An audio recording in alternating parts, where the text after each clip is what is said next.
সম্পূর্ণটাই তদানীন্তন বিজিবি সদস্য দ্বারা সংঘটিত। Full stop. ইফ এবং বাট নাই।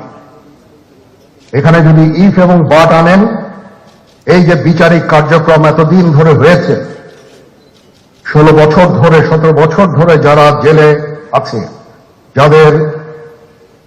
যারা কনভিক্টেড, সেই বিচারিক প্রক্রিয়া ব্যাহত হবে। এই জিনিসটা আমাদের খুব পরিষ্কার করে মনে রাখার প্রয়োজন। এই বিচারিক প্রক্রিয়াকে নষ্ট করবেন না। যে সমস্ত সদস্য শাস্তি পেয়েছে তারা শাস্তি পাওয়ার যোগ্য।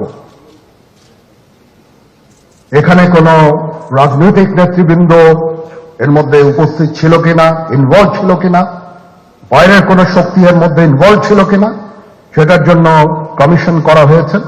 কমিশনের চেয়ারম্যান এখানে আছেন, উনি এটা বের করবেন এবং আপনাদের জানাবেন। বটম লাইন হচ্ছে যে এই সমস্ত আমাদের এই চৌকস সেনা সদস্য যারা প্রাণ হারিয়েছেন, তারা প্রাণ হারিয়েছেন তদানীন্তন বিডিআর সদস্যদের গুলিতে। আমরা নিজেরা এই সমস্ত জিনিস নিয়ে অনেক ভিন্ন মত পোষণ করছি। কেউ কেউ এই জিনিসটাকে ভিন্ন খাতে প্রবাহিত করার চেষ্টা করছি। সেটা আমাদের জন্য মঙ্গলজনক হবে না। আজকে যদি আমার যে উপদেশ আমি কিছু দিয়ে যাব, সেটা যদি আপনারা গ্রহণ করেন, আপনারা লাভবান হবেন, আমি এটা আপনাদের নিশ্চিত করছি। আমরা নিজেরা ভেদাভেদ সৃষ্টি না করি, আমরা নিজেরা ইউনাইটেড থাকি। আমাদের মধ্যে যদি কোনো সমস্যা থেকে থাকে, কোনো ব্যত্যয় থেকে থাকে, কোনো গ্রিভান্সেস থেকে থাকে, সেটা আমরা আলোচনার মাধ্যমে সমাধান করব। এটার জন্য ডানে বায়ে দৌড়িয়ে কোনো লাভ হবে না, নিজের ক্ষতি ছাড়া কোনো লাভ হবে না। আমি আপনাকে এই জিনিসটা নিশ্চিত করে দিচ্ছি।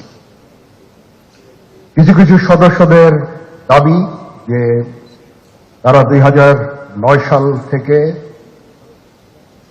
আজ পর্যন্ত বিভিন্ন শাস্তি পেয়েছেন। কেউ কেউ দায়ী করছেন যে তারা অযাচিতভাবে শাস্তি পেয়েছেন। এটার জন্য আমি একটা বোর্ড করে দিয়েছি, একজন লেফটেন্যান্ট জেনারেল সেই বোর্ডের সদস্য।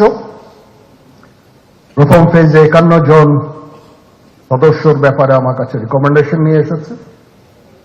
তার রিকমেন্ডেশনের অধিকাংশই আমি গ্রহণ করেছি এবং আরো বেশি আমি দিয়েছি। নেভি এয়ারফোর্স তো তাদের এই কার্যক্রম চালিয়ে যাচ্ছে। আমার স্ট্যান্ড পয়েন্ট হচ্ছে, যদি কেউ অপরাধ করে থাকে সেটার জন্য কোনো ছাড় হবে না, বিন্দু মাত্র ছাড় নাই। আমি আপনাদের পরিষ্কার করে দিচ্ছি, it is a discipline force. Discipline ফোর্সকে ডিসিপ্লিন থাকতে দেন। আজকে এই দেশের ক্রান্তি লগ্নে সমস্ত বাহিনী, সমস্ত অর্গানাইজেশন বিপর্যস্ত হয়ে পড়েছে। খালি সেনাবাহিনী টিকে আছে, বিমান বাহিনী টিকে আছে, নৌবাহিনী টিকে আছে। কেন? Because of discipline. তারপরেও আমি আমার অফিসারকে আদেশ দিয়েছি, যদি সামান্যতম কোনো সন্দেহের অবকাশ থাকে, কোনো কার বিরুদ্ধে যেই অ্যাকশন নেওয়া হয়েছে, অপরাধী কিনা যদি সামান্য কোনো সন্দেহ থাকে, সেটা তাদের ফেভারে যাবে। এটা হচ্ছে আমার ঢালাও নির্দেশ। সেই হিসাবে বিভিন্ন প্রস্তাব আমার কাছে এসেছে। কোন কোন প্রস্তাবে আমি আরো আমার নিজে থেকে যোগ করে আরো বেশি আমি দিয়েছি। এভাবে পর্যায়ক্রমে অফিসাররা অ্যাপিয়ার করবে, আসবে এবং তাদের এই জিনিসগুলো আমরা দেখব।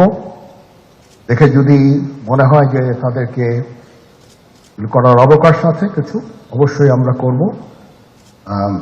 এটা ন্যায় নীতিতে আমরা প্রতিষ্ঠিত থাকব ইনশাআল্লাহ। আপনারা কিছু মনে করবেন না, আজকে আমি একটু পরিষ্কার করে আমি কথা বলতে চাই। আপনাদের সবার হয়তো ভালো নাও লাগতে পারে, কিন্তু বিশ্বাস করেন আমার এটা যদি আপনারা গ্রহণ করেন, আপনারা লাভবান হবেন, কোনো ক্ষতি হবে না দেশের। আমার অন্য কোনো আকাঙ্ক্ষা নাই।